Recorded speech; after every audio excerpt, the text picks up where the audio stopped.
En el siguiente video vamos a explicar el ciclo Diesel y el ciclo Brayton.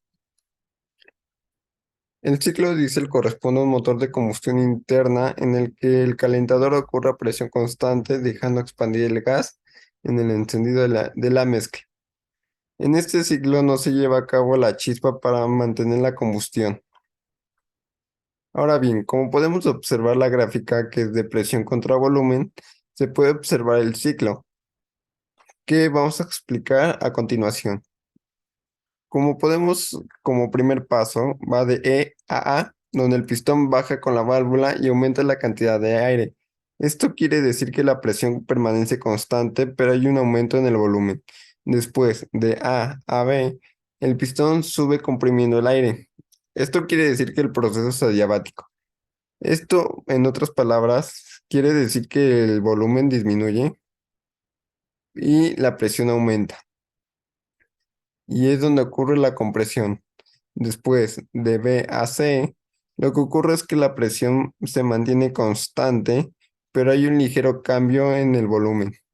Y además es donde se lleva a cabo el calor de entrada, que para calcular el calor de entrada se puede calcular con el Cp que multiplica la temperatura de C menos la temperatura de B.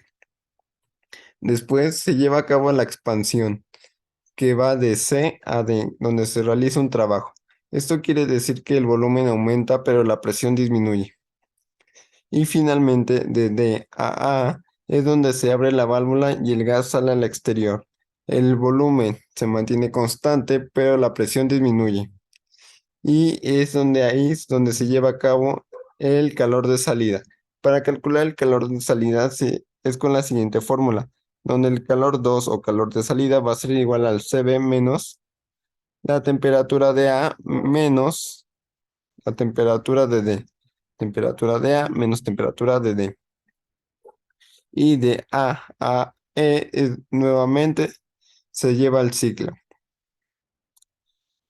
Y finalmente, para calcular la eficiencia de este ciclo, va a ser igual a 1 menos el valor absoluto del calor final o calor de salida sobre el valor absoluto del calor de entrada.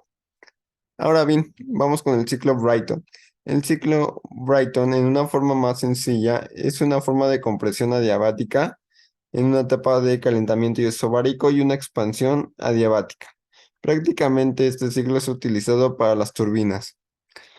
Como podemos observar, el siguiente diagrama se muestra un compresor, que en el compresor se lleva a cabo el ingreso del aire, en donde está la flechita roja, en la cámara de combustión ingresa el combustible, y en la turbina es la potencia del ciclo y donde sale el aire.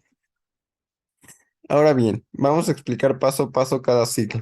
De 1 a 2 se lleva a cabo la compresión isentrópica. Esto quiere decir que la entropía permanece constante, hay un aumento de temperatura y un aumento en la presión. Después, de 2 a 3, es el suministro de calor isobárico. Esto quiere decir que mantenemos la presión constante, hay un aumento en la temperatura. Y después de 3 a 4 es la expansión isentrópica, que esto quiere decir que se mantiene la entropía constante, disminuye la presión y aumenta el volumen. Y finalmente, de 4 a 1 es el rechazo de calor isobárico. Esto quiere decir que se mantiene la presión constante, hay un rechazo de calor y disminuye el volumen. Y nuevamente regresamos al ciclo. Ahora bien, donde está la flechita roja es el calor de entrada y donde está la flechita azul es el calor de salida. Para calcular el calor de entrada lo podemos calcular con la entalpía 3 menos la entalpía 2, o mejor dicho, con el Cp menos la temperatura 3 menos temperatura 2. Y para calcular el calor de salida es igual a la entalpía 4 menos entalpía 1, o el Cp, que multiplica la temperatura 4 menos temperatura 1. Finalmente, para calcular la eficiencia de nuestro ciclo, lo podemos obtener como el calor neto menos el trabajo neto sobre el calor de entrada. O mejor dicho, 1 menos calor de salida sobre el calor de entrada.